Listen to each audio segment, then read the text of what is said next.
सावधान। नमो अरिहंताणं नमो सिद्धाणं नमो आयरीयाणं नमो उवज्झायाणं नमो लोये सव्वसाहुणम् तीन भुवन में सार वीतराग विज्ञानता शिव स्वरूप शिवकार नमः त्रियोग संहारिके। परम मांगलिक ग्रंथ पढ़ रहे हैं श्री छेड़ाला जी। इसकी 6 ढालों में से हमारी चल रही है चौथी ढाल, जिसमें सम्यक ज्ञान की चर्चा के बाद अब हम वर्णन कर रहे हैं किसका, देश चारित्र का वर्णन कर रहे हैं यहाँ पे। हाँ, सम्यक चारित्र मतलब एक देश चारित्र जो है सम्यक चारित्र, उसका वर्णन यहाँ पे चल रहा है। उसके अंतर्गत हम पढ़ रहे हैं दर्शन प्रतिमा। दर्शन प्रतिमा में क्या कहा था हमने, अष्टमूल गुण जो है उसी को दर्शन प्रतिमा यहाँ पे कहा। अष्टमूल गुण का धारी होता है वो दर्शन प्रतिमा धारी। 3 मकार का उसको सूक्ष्म रूप से भी त्याग है और 5 पापों का स्थूल रूप से त्याग है। तो हिंसा का त्याग करा तो अहिंसाणुव्रत, झूठ का त्याग करा तो सत्याणुव्रत, चोरी का त्याग करा तो अचौर्याणुव्रत, और स्त्री सेवन का स्थूल रूप से लगाना है इसमें आगे क्या, हिंसा का एक देश त्याग किया तो हिंसाणुव्रत, झूठ का एक देश त्याग किया तो सत्याणुव्रत, चोरी का एक देश त्याग किया प्रतिज्ञा पूर्वक आजीवन तो चौर्याणुव्रत, और अब आज पढ़ रहे हैं ब्रह्मचर्याणुव्रत। उसकी चर्चा करते हैं। हम ये छंद नंबर निकालते हैं। 12 चल रहा, छंद नंबर 12 चल रहा, 11 चल रहा है, देखते हैं एक सेकेंड।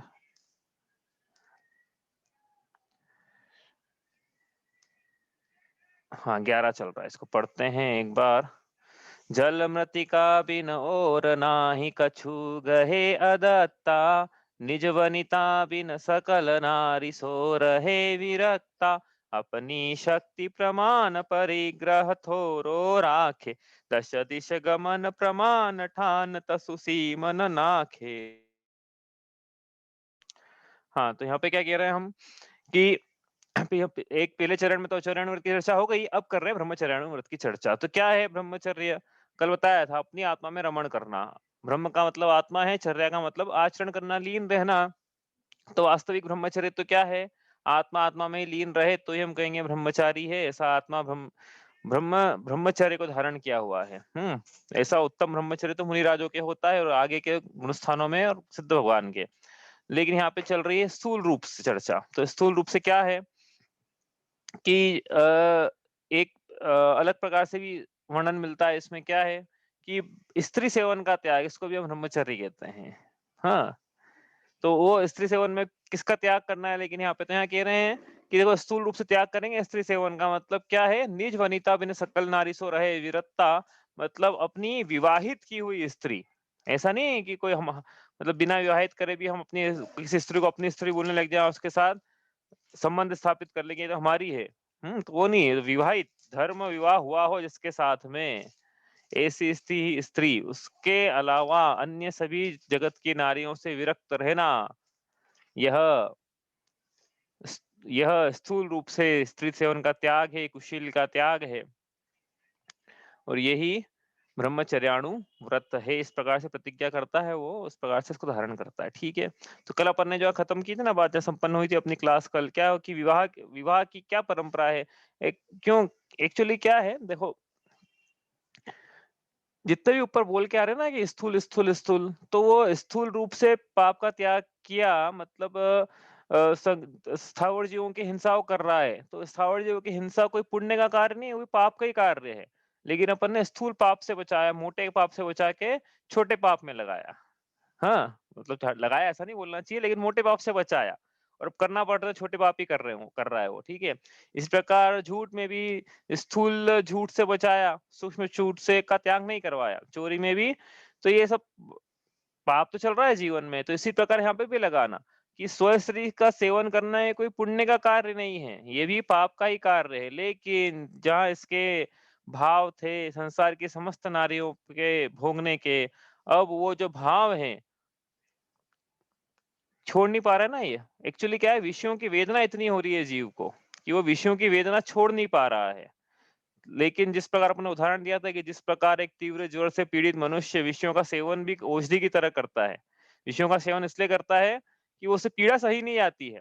लेकिन अंतरंग में श्रद्धान रखता है कि कब ये पीड़ा दूर हो तो औषधि का सेवन ना करना पड़े। वैसे ही ये विषयों की वेदना ऐसे हो रही है जीव को, तो उसे कह रहे हैं कि ठीक है, विषयों की वेदना हो रही है, नहीं सही जा रही है, तो फिर ये सेवन करे विषयों का, लेकिन नीति न्याय पूर्वक करे, अमर्यादित न करे। इसलिए क्या है कि इसके जो स्त्री संबंधी भोगों के परिणाम थे, समस्त नारियों में थे जगत की, उसको अब संकुचित करके एक नारी है जो विवाहिता स्त्री है, उसी की तरफ संकुचित कर दिया गया है इस ब्रह्मचर्याणु व्रत में, कि अब ये जो है इसकी दृष्टि एक ही स्त्री पर रहेगी।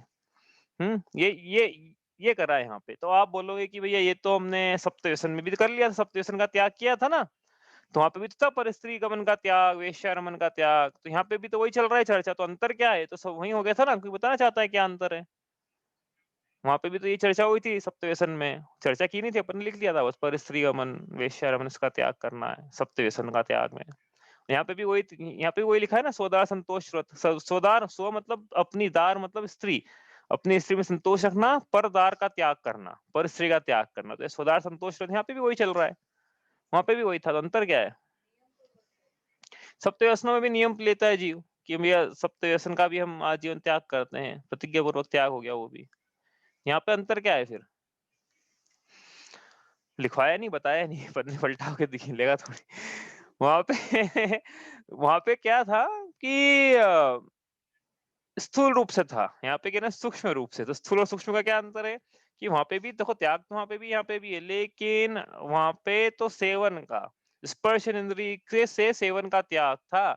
यहाँ पे तो दृष्टि तक न विकारी हो, भाव तक विकारी ना हो, मतलब भाव पर स्त्री संबंधी के भावों तक का त्याग है कि हमारे भाव ऐसे नहीं हो जाए, विकृत ना हो जाए। देखो रावण की चर्चा करते हैं, हम कल भी की थी। रावण ने पर स्त्री को, सीता को, पर स्त्री थी ना, उसको भोगा नहीं था। सी रावण ने सीता को तो स्पर्श तक नहीं किया था। हाँ, रावण जैसा, और कैसा था रावण? बिल्कुल महाज्ञानी, महादानी, हाँ, वीर, विद्याधर, परम भक्त। हाँ, ऐसा कि भैया शांतिनाथ भगवान की पूजा करते करते वीणा टूट जाए तो क्या करे? अपने ऐसा क्या करेगा? नाड़ी खींची शरीर में से, उसकी वीणा का तार बना, उसको जाने लग गया कि हमारी पूजा भंग नहीं हो जाए शांतिनाथ भगवान की। ऐसा भक्त भगवान का। अब उसने पर स्त्री को भोगा नहीं, सीता को भोगा नहीं, लेकिन क्या किया? पर स्त्री के भोगने के मात्र भाव किए, भाव। हाँ, 3 खंड की संपदा का मालिक आज तीसरे नरक में उस भाव के कारण। समझ में आया ये कितनी बड़ी बात है? तो भाव, जब यहाँ पे भाव का त्याग कर, एक्चुअली क्या है, अपन ने बोला था ना, ताते दुखहारी सुखकार, कहें सीख गुरु करुणाधार। दुखों से बचाने वाली, दुखों को हरने वाली और सुखों को करने वाली शिक्षा दे रहे हैं। नरक के दुखों को बचाने वाली शिक्षा है ये, तीसरे नरक से बचाने वाली शिक्षा है ये। क्या कि पर स्त्री सेवन के भाव भी ना हो। व्रत जो हैं ये दुखों से बचाने वाले हैं, ये भार नहीं है, दुखों से बचाने वाले हैं, वो सीख दे रहे हैं यहाँ पे गुरु। तो ये कहना क्या चाह रहे हैं कि यहाँ पे सूक्ष्म रूप से भावों का भी त्याग कराया। और नहीं, अब जैसे रावण की बात करें अपन, रावण को किस चीज की कमी हुई? 3 खंड की संपदा का मालिक, सोने की लंका है जिसकी, विद्याधर है जो, हाँ, वो अच्छा सुंदर है बिल्कुल, कामदेव तो नहीं बोलेंगे, लेकिन अच्छा 3 खंड की संपदा वाला अर्ध चक्रवर्ती इतना सुंदर होता, उतना सुंदर है वो, किसी बात की कोई कमी नहीं, जिस चीज पे हाथ रखे उसकी हो जाए वो। ऐसा व्यक्ति सीता के लिए कैसी उसकी दुर्दशा हुई पता है आपको? मतलब बाद में जो हुआ, नरक को तो प्राप्त हुआ ही, मरण को प्राप्त हुआ ही हुआ। हाँ, और अभी तक अपयश, अपयश, कोई अपने बच्चे का नाम रावण नहीं रखता है, इससे बड़ा उसके लिए क्या होगा? लेकिन जब नहीं हुआ था ये सब, उसके पहले भी वो सीता के मोह में, सीता के राग में उसकी ये हालत हो गई थी, जैसे कि दीवानों की हालत हो जाती है ना, वैसी हालत हो गई थी उसकी। न रात में नींद आए, न दिन में उसको भूख लगे, बैठे बैठे हंसने लगे, कुछ तो भी हरकतें करने लगे। ऐसा ऐसा हो गया था रावण सीता के राग में कि मुझे तो सीता चाहिए। मंदोदरी से उसकी दशा देखी नहीं गई, मंदोदरी पहुंच गई सीता के पास में कि हमारे पति की हालत दुर्दशा हमसे देखी नहीं जा रही है, आप तो रावण को स्वीकार क्यों नहीं कर लेते हो? सीता ने मना कर दिया। ये सतीत्व था सीता का। जैसे अपन ने ऊपर बोला था ना कि एक चींटी के मारने के बदले कोई 6 खंड की संपत्ति दे, तो कितने लोग नहीं मारेंगे? वैसे यहाँ पे है कि सीता रावण को अपनाने के लिए सीता 3 खंड की संपत्ति की मतलब जिस जो मालिक उसके अर्धांगिनी पटरानी बनाने को तैयार था रावण सीता को कि हम तुमको पटरानी बनाएंगे, मंदरोधी हटा देंगे उस डेस्टिनेशन से। लेकिन सीता कायम रही कि नहीं, ये है ताकत किसकी? स्वधार संतोष व्रत की कि नहीं हमें तो नहीं चाहिए। और फिर सीता तो गई, सीता का जीव 16वें स्वर्ग में है, रावण का 3रे नरक में है। ये इस प्रकार से ताते दुखहारी और ताते सुखकारी, किस प्रकार से दुख हुआ और किस प्रकार से सीता को स्वर्ग के सुख हो रहे हैं और किस प्रकार से रावण को नरक के दुख हो रहे हैं। ये इस प्रकार से ये व्रत जो है बचाने वाले हैं, नरक से बचाने वाले हैं। तो यहाँ पे किसका क्या चर्चा चल रही है? भाव की। भाव का भी, तो ये भाव कैसे-कैसे हो जाते हैं? देखो ये सोचना ऐसे कैसे-कैसे हो जाते हैं, अपन भी थोड़ा विचार करते हैं इस पे। अपने ये ब्रह्मचर्य कुशील का सेवन है ना, ये कुशील का सेवन करने में पांचों पापों पाप 5 प्रकार से 5 ही पाप हो जाते हैं। जैसे क्या है? जो व्यक्ति कुशील का सेवन, हम कह रहे हैं ना कि ये दुख से बचाने वाला है। कुशील का सेवन का त्याग करना ये दुख से बचाने वाला है, पाप से बचाने वाला है। कैसे बचाता है? तो ये अकेला कुशील का सेवन ही 5 पापों से बचाने वाला है। कुशील के सेवन का त्याग ही 5 पापों से बचाने वाला है। ब्रह्मचर्याणु व्रत कैसे है कि कुशील का सेवन करना है जीव को, तो उसको क्या, उसको भाई अब जैसे रावण की बात करें तो ये पर पर स्त्री पर नजर डाल रहा है, तो ये चोरी के भाव है ना, जो उसका नहीं है, जो स्त्री उसकी नहीं है, उसको हरण करके लाया या हरण नहीं भी करके लाया होता तो उसको रखने के भाव होते। तो चोरी के भाव है ना, जो उसका पराया, पिक्चर के गाने बन गए भैया, पराया धन पराई नार पे नजर मत डालो। तो इस नजर डाली ना, चोरी का दोष हो गया है। तो कि भाई दूसरे की स्त्री थे, दूसरे की विवाहिता थे, आपने कैसे स्त्री इस पे नजर डाल दी? चोरी के भाव हो गए। हाँ, और कुशील सेवन करने के लिए या उससे बचने के लिए जीव 50 झूठ बोले कि मुझे यहाँ जाना है, मुझे वहां जाना है, मुझे ऐसा करना, अपनी स्त्री से झूठ बोलना पड़े उसको। हाँ, तो कुशील सेवन तो झूठ भी आ गया, चोरी आ गई। और यदि पकड़ा जाए तो क्या करे?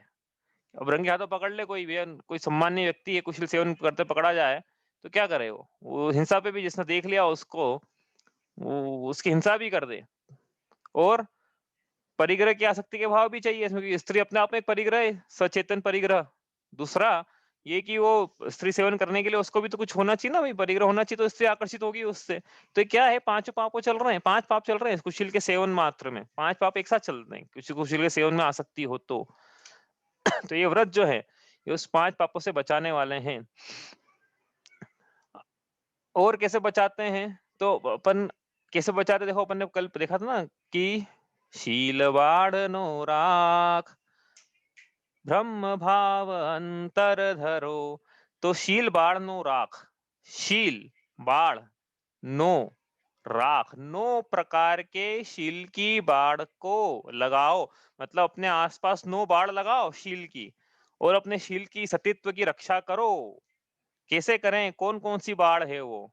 तो अभी जैसे 5 पाप बताए थे ना, वैसे ही ये कुशील के सेवन के त्याग से 5 इंद्रिय के विषयों का भी त्याग है। कैसे है?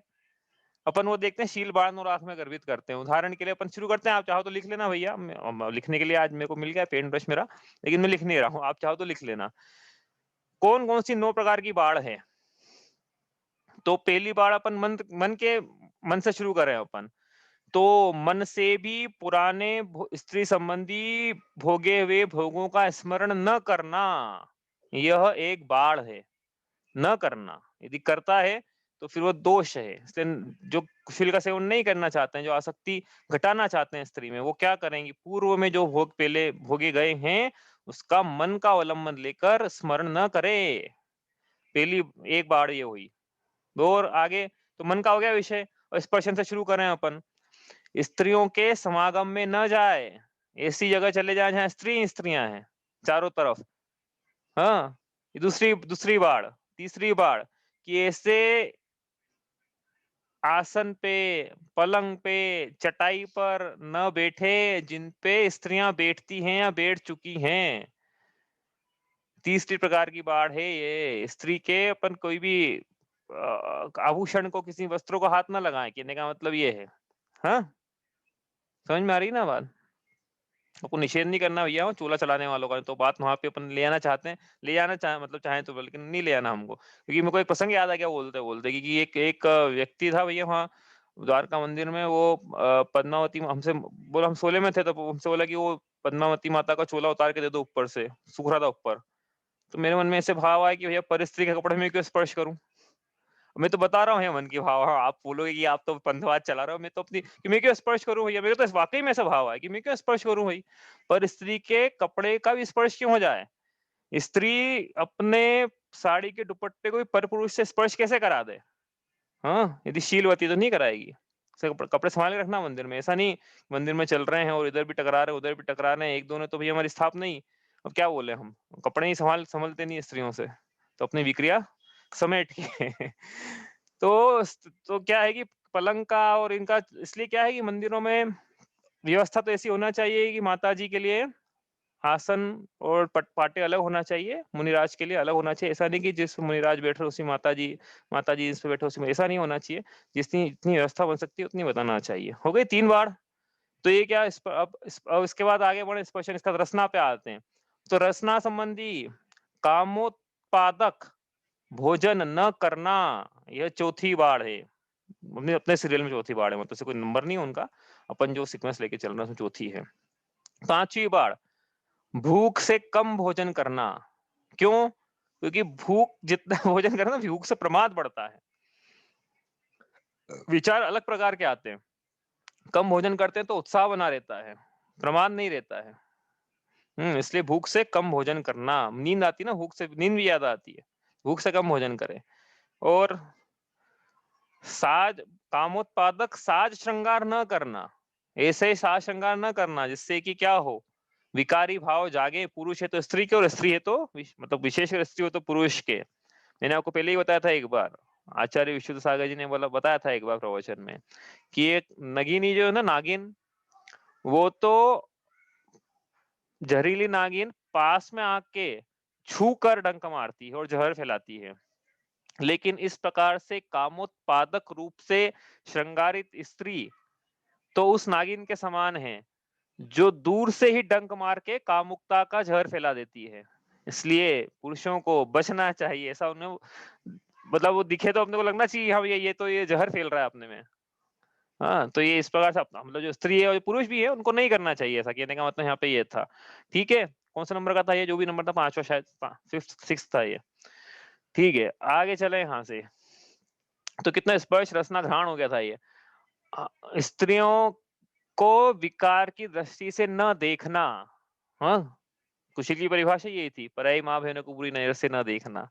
तो स्त्रियों को, उनके अंग प्रत्यंग को, उनके चित्रों को, चलचित्रों को, मूवीज को, विचित्र प्रकार के साहित्य को न पढ़ना। हाँ, इस प्रकार से जो साहित्य है उसको न पढ़ना। तो ये सब एक और बाढ़ है। और क्या करना, कामोत्पादक 8वें नंबर की, कामोत्पादक गीत संगीत स्त्री कथा, जो कि वी कथा में हमने ली थी, 4 प्रकार की वी कथा बढ़ती प्रमाण में, जब ये कथाएं न सुनना, ये 8वें प्रकार की बाढ़ है। और 9वें प्रकार की, किसी भी स्त्री से इस प्रकार का एकांत में पत्राचार या संभाषण स्थापित न करना, जो कि काम इस प्रकार के उद्देश्य से किया गया हो, किसी प्रकार के उद्देश्य से किया हो, मतलब जानबूझ के न करना चला चला कि स्त्री चलो करते हैं। ये हो गई 9 शील बाढ़ 9 राख हो गई। 9 प्रकार से अपने शील की रक्षा करना है। और स्त्री है तो पुरुष के लिए लगाना, पुरुष है तो स्त्री के लिए लगाना। क्या होगा इससे, क्या होगा इससे कि हमारी रक्षा होगी भाई, हमारे जो परिणाम है, विकार के परिणाम इससे संबंधी, वो संकुचित होंगे। व्यवस्था दी है ना, समाज ने व्यवस्था बना के दी है। क्या व्यवस्था बना के दी है कि एक ही स्त्री, और वही वो जो स्त्री है जिससे विवाह हुआ है भाई, उसमें उसमें हमको संतोष रखना है। तो कैसे रखें संतोष, प्रश्न ये उठता है कि हमें नहीं हो पाता संतोष, कोई ये भी बोल सकता है ना। तो कैसे, तो भाई वो ऐसा है कि हम कमियां ना ढूंढें, हमारी जो दृष्टि है वो गुणों पर जाए, दोषों पर नहीं जाए। हाँ, तो हम यदि अपनी स्त्री में कमियां ढूंढ रहे हैं तो फिर वो कमियां पूरी करने के लिए हम दूसरी स्त्री की तरफ देखेंगे कि ये इसमें कमी तो नहीं है, तो इसकी तरफ लालायित होंगे कि ये बातचीत में अच्छी है या जो भी है। लिपस्टिक अच्छा लगाती है उदाहरण के लिए। अब ये तो हम अपनी स्त्री में, अपने पुरुष में कमियाँ ढूँढेंगे, तो फिर हमको बाहर जाना पड़ेगा। यदि हम कमियाँ ही नहीं ढूँढे हैं, हमें जो प्राप्त है, उससे हम संतुष्ट हैं। पर्याप्त तो नहीं बोल पाएँगे। जो हमें प्राप्त है, उससे हम संतुष्ट हैं, तो ये स्वभाव संतोषरत है कि हम अपनी हमको जो मिल गया। आप किसी को बोल देंगे, नहीं हमको 80% नहीं मिला, हमको 100% चाहिए था। तो थोड़ा अपने मन को भी समझाओ, 100% किसको मिला आज तक और किसको मिल जाएगा? हाँ, एग्ज़ाम में कितने नंबर आते थे अपने को? 80% ही आते थे ना, तो बस हर चीज़ 80% ही मिलेगी ना, संतोष उसमें भी संतोष रखा था ना अपन ने, 80% भी कम नहीं होते हैं। उसमें संतोष वो जो मिला वो बहुत मिला है। इसलिए अपनी नारी में निज वनिता बिन सकल नारी सो रहे विरक्ता, इस प्रकार से ये ब्रह्मचर्याणु व्रत की चर्चा हम कर रहे हैं यहाँ पे। ये जो काम की वासना है, ये काम की वासना ये तो चलती रहती है। अपन अपन ये विचार करना, हम पहले भी कहा था कि ये काम की ज्वाला में हम कितना घी डालें कि ये बुझ जाएगी। देखो संतोष कैसे रखना उसकी चर्चा चल रही है ना, संतोष कैसे रखें? नहीं होता है संतोष, तो हम ये इसका विचार करें कि ये कैसे बुझेगी? काम की ज्वाला कैसे बुझेगी? कितना घी डाल देंगे तो बुझ जाएगी? आग में कितना घी डाल देंगे तो बुझ जाएगी आग? नहीं बुझ पाएगी। तो इसमें तो संतोष का, समता का जल ही डालना पड़ेगा, तो ही ये आग बुझेगी, वरना किसी की नहीं बुझी है। न स्त्री सेवन से ये आग बुझती है, न बुझेगी। जो हाथी रहता है ना, हाथी कैसे पकड़ते हैं हाथी को? पहले भी बताया था, उतना विस्तार से नहीं बताया था, आज विषय आ गया उसका। हाथी को पकड़ते कैसे जंगल में? हाथी को एक एक हथिनी रहती, हथिनी, हथिनी रहती है। वो हथिनी को बोलते हैं, मोक्ष प्रकाशक में लिखा, उस हथिनी का नाम कपट की हथिनी, ऐसा लिखा उन्होंने पंडित जी ने, कपट की हथिनी।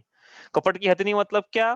क्यों उसको वो कपट नहीं रहती, वो हथिनी नहीं रहती, वो कपट नहीं रहती है। मतलब क्या कि उसको महावत सिखा देता है कि देखो सामने हाथी रहेगा, वो हाथी इसी तेरे को देखेगा, इसी तेरे को क्या करना है।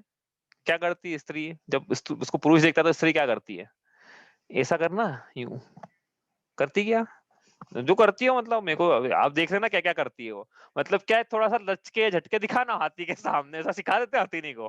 थोड़ा सा उसको उकसाना, ठीक है, तो ऐसा ऐसा ऐसा सिखा देते हैं उसको हथीनी को। वो ये हाथी देखता है जंगल में हथीनी को, और ये जैसे देखता समझ में आता है कि अब मेरे को थोड़े से दिखाने हैं, अपनी अदाएं दिखानी है, जलवे बिखेरने अदाओं के। तो हथेली बिखेरती है और हाथी उसके पीछे कि ये तो हो गया अपने का, तो रास्ता क्लियर है। होता है रास्ता क्लियर है। तो रास्ता क्लियर है, हाथी पीछे भागता है इसके। अब इसको इसको तो सिखा देते कि देख हाथी पीछे भागेगा तो यूं ऐसे ऐसे घूम के ऐसे यहाँ पहुंच जाना, ठीक है, और यहाँ से फिर लटके लटके दिखाना हाथी। अब वो हाथी नहीं गई थी घूम के, और हाथी को तो सीधा रास्ता दिख रहा है, वहां से तो सीधे पहुंच जाएगा हाथी के पास में। क्या रहता है बीच में? एक गड्ढा रहता है जिसको पत्तियों से ढक दिया जाता है। हाथी उसके ऊपर जाता है, हथीनी की स्पर्श की इच्छा में गड्ढे में गिर जाता है। जो गजराज हुआ करता था, वो उस गजराज को अकड़ है ना, ये हाथी में अकड़ है, गजराज है हाथी। हाथी जो है, तो उसकी अकड़ निकाल देते हैं। कैसे निकालते पता है? खाना नहीं देते 10-15 दिन तक उसको, अकड़ निकल जाती है सब उसकी। फिर थोड़ा सा खाना देते हैं, फिर उसको बांध देते हैं कि अब जैसा जैसा हम बोलेंगे वैसा वैसा तुम करना। क्या करा है कि स्त्री ने एक गजराज को बना दिया, एक सांकल वाला, क्या बोले, श्वान जैसा बना दिया ना, गले में पट्टा बन गया उसके। अब स्त्री ने ऐसा कर दिया भैया। तो ये उन्होंने लिखा मोक्षमा प्रकाशक में कि सब ये अजूबा इस बात का नहीं है कि वो हाथी ट्रेप हो जाता है या ट्रेप हो गया। आश्चर्य किस बात का है पता है? आश्चर्य इस बात का है कि वो हाथी को पता रहता है कि ये कपट की हाथी नहीं है, लेकिन फिर भी स्पर्शन संबंधी भोगों की इच्छा इतनी तीव्र रहती है कि उसके आगे जीव प्रत्यक्ष मरण होता जाने तो अपने मरण तक को नहीं गिनता। ऐसा मैं नहीं कह रहा हूँ, ऐसा टोडरमल जी ने कहा है। प्रत्यक्ष अपना मरण होता जाने तो भी वो नहीं गिन रहा है। तो ये क्या करें? इसे 5 इंद्रियों के विषय भोग की वेदना को हटाने के लिए क्या करें? संतोष रखें, समता का पान करें, तत्व चिंतन करें। हाँ, तत्व चिंतन क्या करेगी? पर पदार्थों में सुख है ही नहीं, अपनी आत्मा में ही सुख है। ऐसा संतोषामृत पिया करूं। पर वनिता धन पर ना लुभाऊं, संतोषामृत पिया करूं, लिखा ना उन्होंने कि पर वनिता पर न लुभाऊं मैं, संतोषामृत पिया करूं। तो ये इसका हमको क्या करना है, हाथी से सीख लें हम कि हमें गड्ढे में नहीं गिरना है। ऐसा कहीं सुना भी है, मतलब ऐसा अपने शास्त्र में तो नहीं कहा है, कहीं अन्य ग्रंथों में कि स्त्री नरक का द्वार है, ऐसा भी कहा है एक जगह। और एक उनके ग्रंथ भी है शायद, उनके उनमें ऐसा लिखा भी है, आरती भोजन भी लिखा है, शायद स्त्री सेवन भी लिखा है, स्त्री सेवन नरक का 4 द्वार है नरक के, शायद एक ये भी है, पता नहीं कंफर्म मेरे को, बाकी शायद उनके ग्रंथ ही है। तो क्या अब ये कोई स्त्री न समझे कि यहाँ स्त्री बोल रहे हो स्त्री पुरुष के लिए लगा लेना, क्योंकि ये तो क्या है, ये जो काम की वासना है ना, ये तो सभी जीवों को लाचार कर रही है, स्त्री हो पुरुष या नपुंसक हो, हाँ, सभी जीवों को लाचार करती है काम, कोई नहीं बच पाता है इससे, कोई भी नहीं बच पाता है। जिसने संतोषामृत पिया है वही बच पाएगा, वरना कोई नहीं बच पाएगा। बिन आयुध ही नाथ आपने, कर्म शत्रु क्षण में मारा, अरिहंत भगवान की स्तुति है। बिन आयुध ही नाथ आपने, कर्म शत्रु क्षण में मारा। इसके आगे की लाइन, त्रिभुवन विजयी कामदेव भी, नाथ आपसे ही हारा। किससे हारा है कामदेव, किसी से नहीं हारा, बस एक अरिहंत भगवान के सामने, कि भगवान मैंने सारे जगत को हराया, लेकिन कामदेव बोल रहा है भगवान से कि मैं आपको नहीं हरा पाऊंगा, आपसे मैं अपनी हार मानता हूं।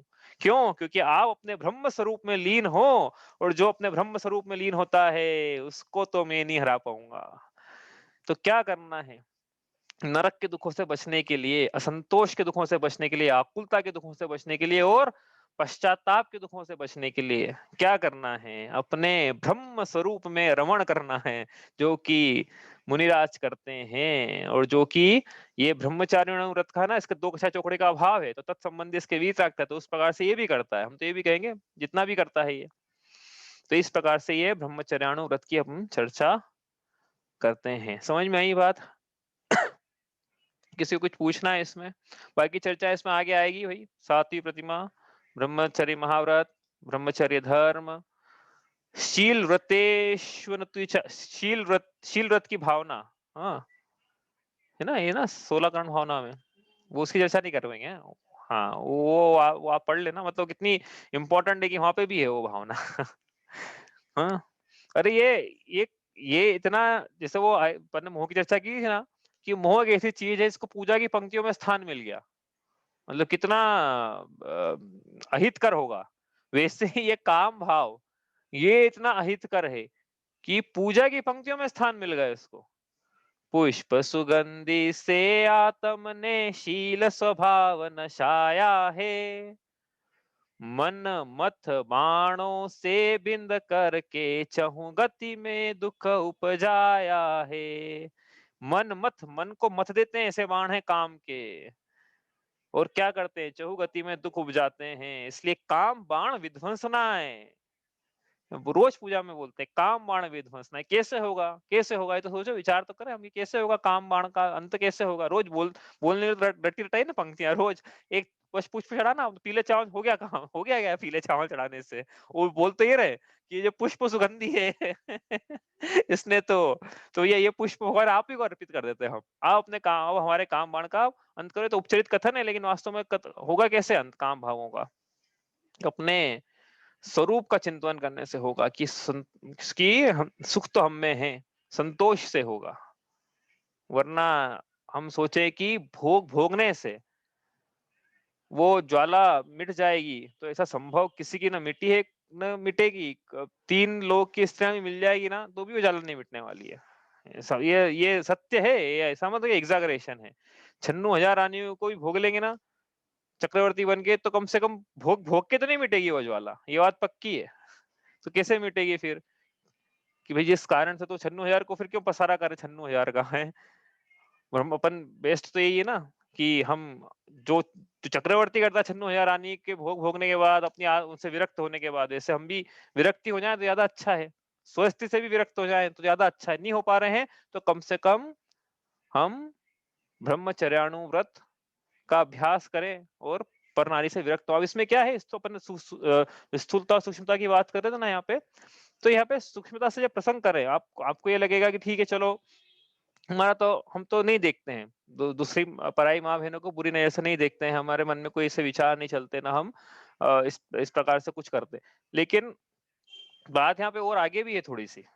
ये पहली प्रतिमा का आधार ही है, दूसरी प्रतिमा के भाव है इसके लेने के। तो ये क्या करेगा अब? हमने बोला ना कि पर स्त्री कथा के सुनने का त्याग है, साज श्रृंगार करने का और ये सब सुनने का भी त्याग है। तो इसका क्या मतलब है? मतलब परिस्थिति को देखने का भी, विकार की दृष्टि देखने का भी त्याग है। इसका मतलब क्या है? इसका मतलब ये है कि इसके चलचित्र, सिनेमा, टीवी देखने का त्याग है। कैसे त्याग है? कि चलचित्र में, सिनेमा में, और खासकर इंडियन इंडियन मूवीज में, मतलब ऐसी बहुत कम इंडियन मूवीज होगी जिसमें लव स्टोरी नहीं बताई गई हो। मतलब कोई भी हो ना, मतलब कुछ भी डालो आप, कंटेंट बेस्ड मूवी भी बनाओगे ना, तो उसमें एक लव स्टोरी डाल ही देते हैं बीच में। तो क्या होगा फिर? वहां पे क्या चल रहा है? स्त्री कथा चल रही है। और आपको बस पता ही है फिर कि कैसे कैसे दृश्य आते हैं उसमें। तो वो ये दृश्य देख कर के देश देखने का त्याग है इसके, ये कैसे देखे? अब ये नहीं देख पाएगा, और देखना भी नहीं चाहिए, देखना भी नहीं चाहिए। ये नहीं देखता भी नहीं है वैसे ये, बाकी ये इसके त्याग है प्रतिज्ञा पूर्वक। अब ये टीवी सिनेमा मजा नहीं है इसको। अब जिसको अपनी आत्मा में मजा आता है, उसको संसार में कोई और मजा नहीं आ सकता। और ये जो टीवी वगैरह है ना, टाइम वेस्ट है, क्योंकि इसमें जो जितने भी चीजें काल्पनिक है। जो बता रहे हैं भैया, ये जो है ना मूवीज वगैरह, प्रसंग पता नहीं कभी आएगा नहीं आएगा, इसलिए आज ही बोल देते हैं कि जो ये मूवीज वगैरह है ना, ये कल्पनाओं पर आधारित है। All the characters in this films are fictitious. Fictitious का मतलब होता है क्या? सूडो। फिक्टिटियस मतलब क्या होता है? काल्पनिक। इस फिल्म के सभी घटनाएं एवं पात्र काल्पनिक है। रिजेंबल्स नोबडी लिविंग और डेड। इनका किसी मृत और जीवित व्यक्ति से कोई संबंध नहीं है। If it is found to be so, then it will be purely coincidental.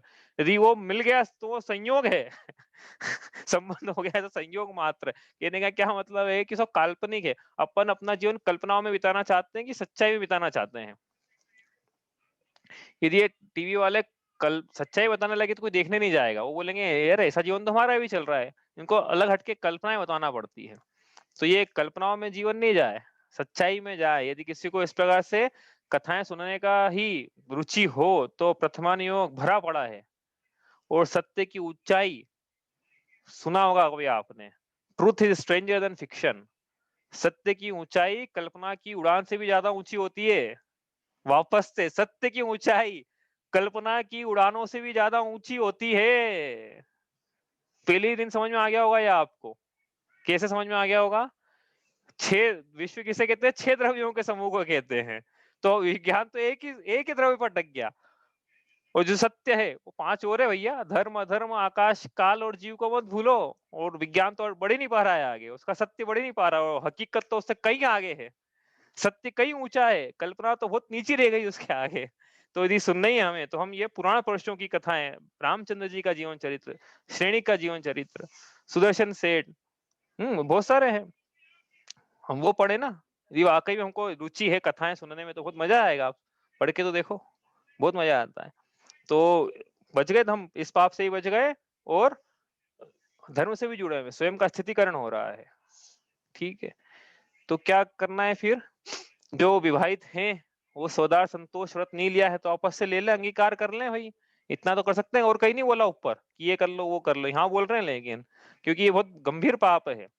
और जो अविवाहित हैं, वो कम से कम ये तो प्रतिज्ञा कर ही सकते हैं कि जब तक हमारा, या तो हम विवाह करेंगे नहीं, और यदि विवाह होगा, जब तक विवाह नहीं होता है तब तक हम पर नारी से विरक्त रहेंगे। सारी हमारे उम्र, हमारी एज ग्रुप की लड़कियों को हम अपनी बहन के समान। अब कोई बोले कि इसमें से एक की शादी हो, एक से शादी तो होगी ना हमारी, तो होगी, अब की अब देखेंगे। अभी तो हम ये देखें कि हमारी बहन के समान है ये। हाँ, ये प्रतिज्ञा तो हम कर सकते हैं कम से कम। और बहुत पापों से बच सकते हैं, अकुलता से बच सकते हैं, लोकापवाद से, लोक निंदा से। हाँ, माँ बाप का मस्तक शर्म से नीचा होने से बचाया जा सकता है, यदि हमको ये पता है तो। वरना क्या होगा? क्या हो रहा है यहाँ पे?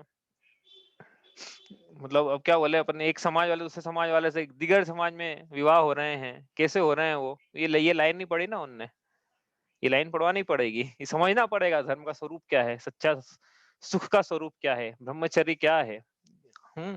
ये इस प्रकार से ये है, अपन ने इसकी चर्चा थोड़ी शॉर्ट में करी है। आपको कोई प्रश्न हो तो आप पूछ लो, वरना आगे चलते हैं यहाँ से। चलिए, मेरे को लगता नहीं कोई प्रश्न होगा। ठीक है, तो ये हुई चर्चा ब्रह्मचर्याणु व्रत की। तो क्या याद रखना है, निज, ये जो पंक्ति लिखी है याद रखना, निज वनिता बिन सकल नारी सो रहे विरक्ता, स्वदार संतोष व्रत, अपनी नारी को छोड़कर अन्य नारियों से विरक्त रहना, ये विरक्त रहकर अपनी ब्रह्म स्वरूप आत्मा में चरण आचरण करना, ये ब्रह्मचर्याणु व्रत है। स्थूल रूप से स्त्री सेवन का त्याग कराया इसमें, क्योंकि स्व स्त्री का त्याग नहीं कराया अभी, लेकिन भाव का त्याग है पूरा पूरा। हाँ, पर स्त्री सेवन के भाव का पूरा पूरा त्याग है। चलो आगे चले अब। तो 5 पाप की चर्चा थी, हिंसा, झूठ, चोरी, कुशिल। अब आएगा नंबर किसका, ऊपर के 4 जो थे ना पाप, इसको तो भारत सरकार भी पाप बोलती है। हिंसा को पाप बोलेगी, झूठ बोला है तो उसके लिए सजा है, झूठी गवाही देना कोर्ट में सजा है, चोरी करी सजा है, कुशिल का सेवन किया है, बलात्कार आदि किया है, व्यभिचार किया है, सजा है। परिग्रह यदि न्याय पूर्वक किया है तो इसकी भारत सरकार में कोई सजा का प्रावधान नहीं है, इसको कोई पाप मानने को तैयार नहीं है परिग्रह को। लेकिन जिनेंद्र भगवान का शासन है, परिग्रह भी पाप है। क्या होता है परिग्रह, और यहाँ पे स्थूल रूप से परिग्रह का कैसे त्याग किया जाता है, उसकी चर्चा, और किस प्रकार से परिग्रह परिमाण व्रत रखा जाता है, परिग्रह के कितने भेद हैं, परिग्रह 24 भेद, उन सबकी चर्चा आप कल करेंगे। ठीक है, कोई प्रश्न है आपका? चलिए इतना ही करते हैं। शांति सुधा बरसाए जिन वाणी, वस्तु स्वरूप बताए जिन वाणी, पूर्वापर सब दोष रहित है, वीतरागमय धर्म सहित है, परमागम कहलाए जिन वाणी, मुक्ति वधु के मुख का दर्पण, जीवन अपना कर दे अर्पण, भव समुद्र से तारे जिन वाणी, राग द्वेष अंगारों द्वारा, महाक्लेश पाता जग सारा, सजल मेघ बरसाए जिन वाणी, सात तत्व का ज्ञान करावे, अचल विमल निज पद दर्शावे, सुख सागर लहराए जिन वाणी, शांति सुधा बरसाए जिन वाणी, जहाँ वाणी के ज्ञान ते सूझे लोकालोक, सो वाणी मस्तक नमो सदा देत हूँ धोख।